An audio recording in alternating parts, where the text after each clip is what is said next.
Ate Meldy, tulungan mo naman ako. Ako, sir. Ayoko pong makialam. Ate Meldy, parang awa mo na. Gusto ko lang naman makausap si Christy pati si Tori eh. Magsasorry lang ako doon sa hindi namin pagkakaunamaan. Please. Ngayon lang naman ako makikiusap sa'yo eh. Baka pwede mo sabihin sa'yo kung saan ko sila pwedeng mapuntahan. Pangako, wala akong gagawing masama. Kakausapin ko na sila.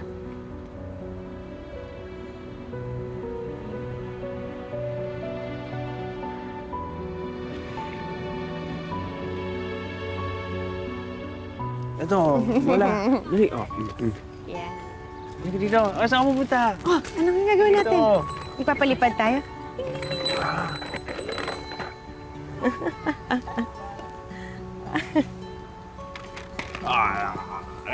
Oh, yun, oh. Wow! Kukunin. Dali, tatay. Dali.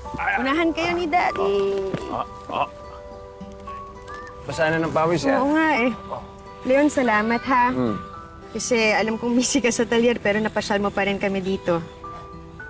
Alam ko kasi na stress ka na dun sa pambabastos sa'yo ni Shaira, kaya naisipan ko na ilabas naman yung mga bata kasama ka. Para din na makahinga-hinga ka naman, tapos makarelax ka. Hindi nga dito. Na-appreciate ko talaga yung concern mo. Salamat. Basta kung may kailangan ka pa, sabihan mo lang ako para naman may magawa ako para sa'yo. Ha? Alam mo, may nahanap na rin akong bagong designer para sa gown ko. Ayos. Oo, diba? Halika dito. Oh, Leon, Leon. Ng aeroplano. Anak, halika dito. Yes, na. Nakita po ako nagtitinda ng ice cream doon. Pwede po ba tayong bumili? Okay lang, mamaya na lang. Baka kasi biglang umiyak si Jeremy kung iwanan ko agad eh. O hindi, ako na lang sasama sa kanya para bumili. Sigurado ka, okay lang? Oo, ano ba? Bibili lang ng ice cream eh. Sige, tara, tara. Salamat Oh. ah. Halika na. Jeremy!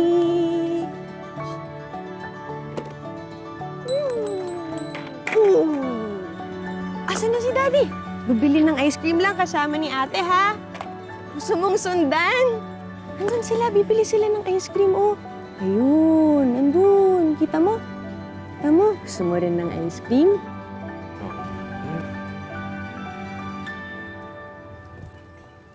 Yung... You know?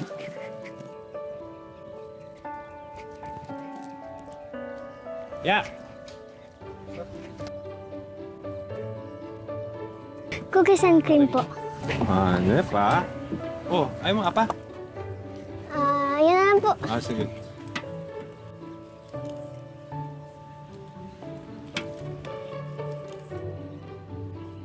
Yun, no? Sige po. Uy! Sandali! Akin na. Dali, akin na yan. Dali. Anak ng... Anak. Halika. Halika ka dito. Upo ka muna, ha? Sa sugat mo. Meron pa bang iba? Ayan, okay pa natin. Ayan, siya mo. Wala yan. Mawawala naman, di ba? Itawan mo yung anak ko! Itawan mo yung anak ko! Nasaan na nanay mo? Ha? Pumunta ka na doon. Ngayon na, dali! Bilis! Anong ginagawa mo? Anong ginagawa ko? May sugat si Tori, kaya tinitingnan ko. Bakit? Hindi mo trabaho yan. Ako lang ang dapat gumagawa nun sa kanya o si Christy. Hindi ka naman niya kaano-ano, di ba? Oh, nagmamalasakit lang ako kasi nga may sugat nga si Tori. Naiintindihan mo ba yon? Hindi ko gusto na tinutulungan mo siya. Hindi ko gusto na hinahawakan mo yung anak ko. Yakapin o halikan. Naiintindihan mo? Layuan mo siya. Bakit ko siya lalayuan? Ano ba? Binibigyan mo ba ng mali siya yung malasakit ko? Ha? Ba't hindi ko bibigyan ng mali siya? Ha? Alam ko history mo. Iba rapist ka. Ginahasa mo nga si Christy, di ba? Malay ko ba kung may bala ka dito sa anak ko? Huwag na huwag mo akong iinsultuhin! Dahil wala akong ginagawang masama. Kung may masama dito, ikaw yon. Dahil ang dumi-dumi ng utak mo. Papalalabasin mo masama, no? Si Raulo! Si Daddy! Mami! Oh, anak, anong nangyari sa'yo? Nasaan si Tatay Leon mo? Nandiyan po si Daddy. Daddy? Daddy Jordan mo? Anong ginagawa niya rito? Parang galit po siya. Nasaan ba sila? Nasaan sila ni Tito Leon mo? Nandun po sila sa ice cream man. Sige, Billy, Papa, kasi yun naman kay Tori tsaka kay Jeremy. Halika, Sige, sige, samahan Nay. mo nga ako. Sige, sige. Halika. Halika lang.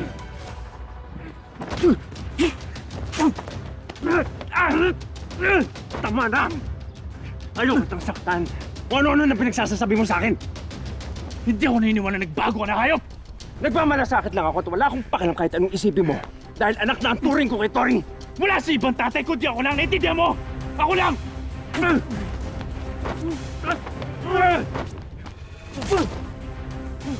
Tigil na kasi! Di ba? Tama na! Ano? Tama na! Ano? Tama na! Jordan! Jordan! Tama na! Tama mo ako! Tama na kasi! Tama na! Ano ba? Bitaw! Ay!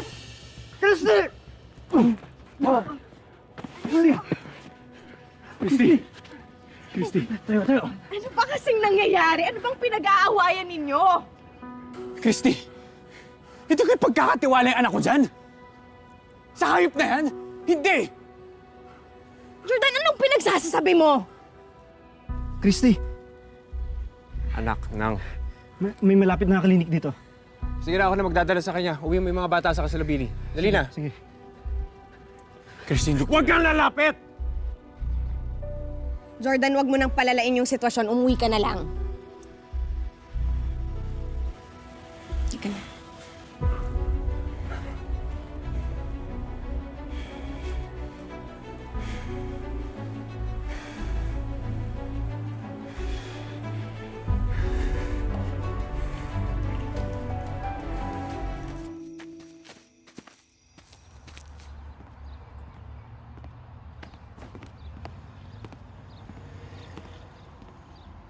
Christy, pwede ba tayo mag-usap, please? Jordan, tama na.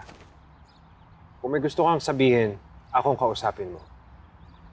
This is between me and her. Huwag ka na makisama muna, please. Okay lang. Pero Christy... Okay lang. Kaya ka na to. Tuwala ka lang sa akin.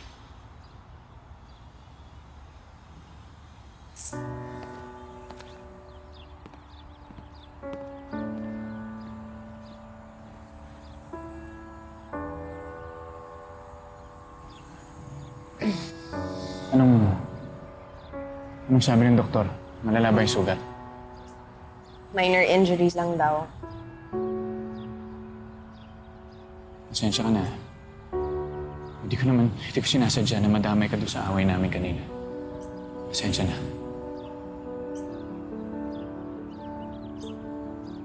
Hindi ko kasi maintindihan, Jordan. Ang sesaya naman namin kanina eh. Nagbabanding kami. Alam mo yun, may sarili kaming katuwaan kanina. Ang nakakagulo sa isip, bakit bigla kang pumapasok sa eksena para manggulo? Ano ba? Habit mo na rin na manggulo tulad ni Shaira, manira ng araw ng ibang tao? Christy,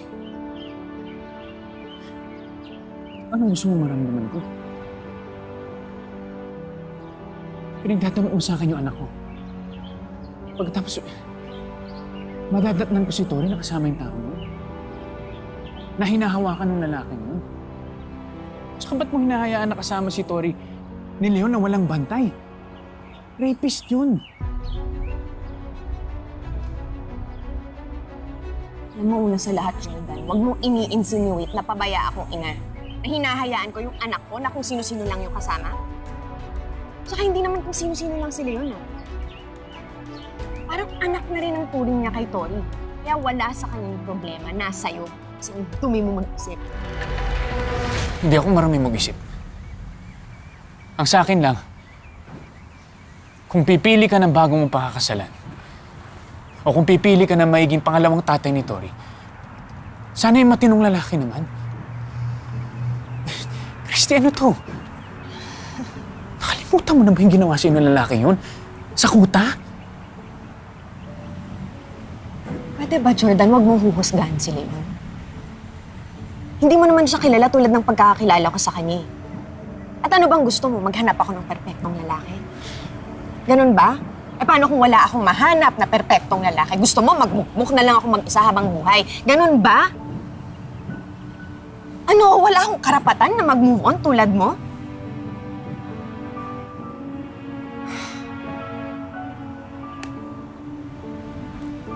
Kaya wala ka nang pakialam kung makahanap ako ng taong magmamahal sa akin ng tama.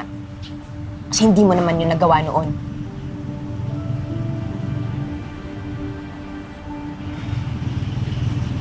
Ako lang ba sumuko, Christy?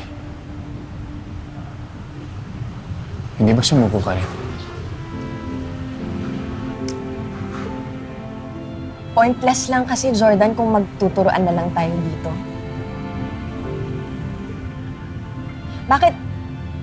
Bakit di na lang natin subukan na hayaan natin yung sarili natin na maging masaya sa sarili nating mga buhay ngayon?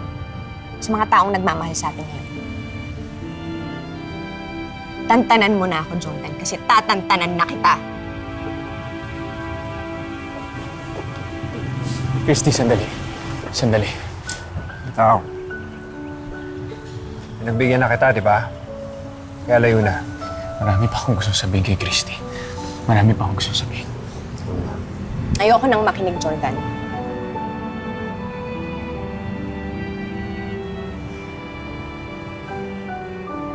Nagsimula na akong maghilom.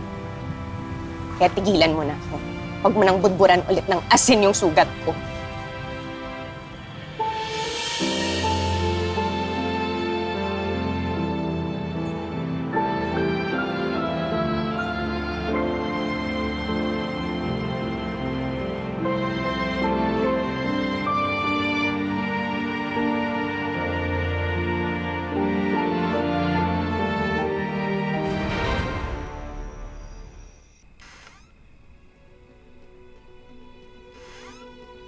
Oh.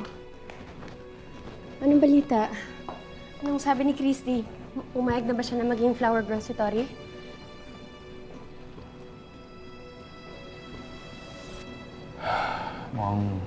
Mukhang malabo ng payagan si Tori sa wedding natin. I told you, pointless talaga makipag-usap niyan sa ex mo. Just let it go. Ang importante, nandito naman ako, tsaka si Junior. Kami na yung pamilya mo.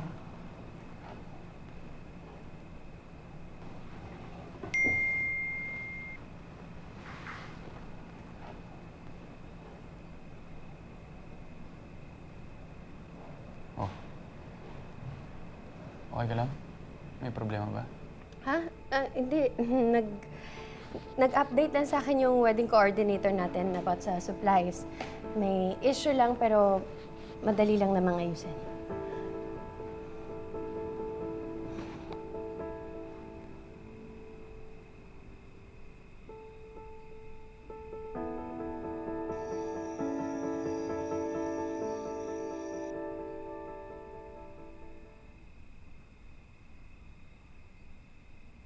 Kung pipili ka ng bagong mong pakakasalan, o kung pipili ka ng magiging pangalawang tatay ni Tori, sana yung matinong lalaki naman. Eh paano kung wala akong mahanap na perpektong lalaki? Gusto mo magmukmuk na lang ako mag-isa habang buhay? Ano, wala akong karapatan na mag-move on tulad mo?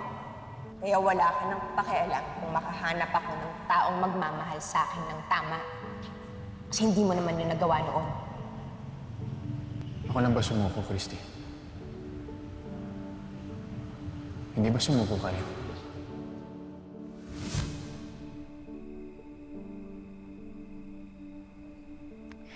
Sorry, anak, ha. Sorry, humantong kami ng daddy mo sa ganito. Sorry na sira ang pamilya natin.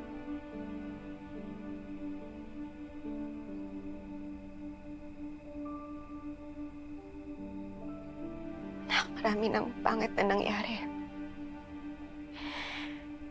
Kaya tama lang nakalimutan ko na siya para hindi na rin ako masaktan.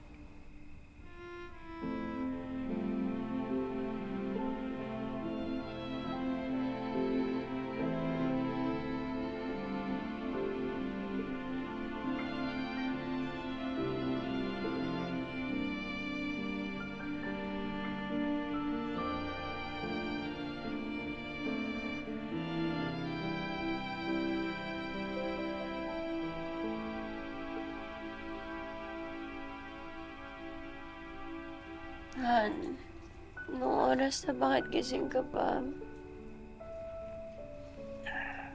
Hindi ako makatulog eh. Ang dami kong iniisip. Trabaho, pag-alis si Jeff, si Tori, yung wedding. Just little overwhelmed. Don't worry.